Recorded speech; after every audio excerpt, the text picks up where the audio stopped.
ஆனனல்ல பறையனல்ல புலையனல்ல நீ தம்புரானும் அல்ல, தம்புரான் என்றால் எனக்கு ஒரு மயிரும் அல்ல.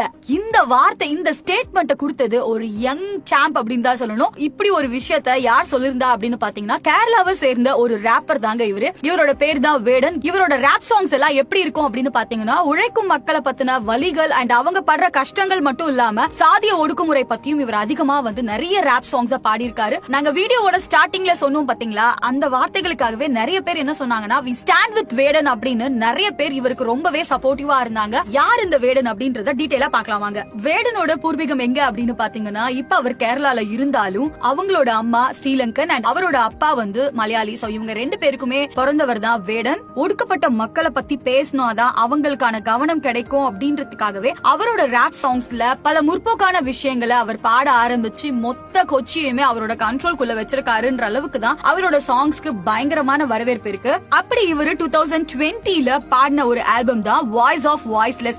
இந்த ஆல்பம்க்கு எக்கச்சக்கமான ஆதரவு கிடைச்சிருந்துச்சு அண்ட் இவரோட சாங்ஸ்க்கு ரொம்பவே தனி ஃபேன் பேஸே இருக்கு அப்படின்னு சொல்லலாம். சோ இவர் பேசணும்னு நினைச்ச அரசியல இந்த பாட்டின் மூலமா பேச ஆரம்பிச்சாரு. அது பொலிட்டிக்கலாவுமே ஹிட் ஆயிருந்துச்சு. சோ இதனால இவர் மேல நிறைய பொய் கேஸ் எல்லாம் போட்டிருந்தாங்க. ரீசெண்டா கூட அவங்க வீட்டுல கஞ்சா இருந்துச்சு அப்படின்னு சொல்லி கூட அவரை கைது பண்ணிருந்தாங்க. அதுக்கப்புறமா அது பொய்ன்னு தெரிஞ்சதுக்கு அப்புறமா இவருக்கு எக்கச்சக்கமான ஃபேன் பேஸ் இன்னுமே அதிகமாயிட்டாங்க அப்படின்னு தான் சொல்லணும். அண்ட் அது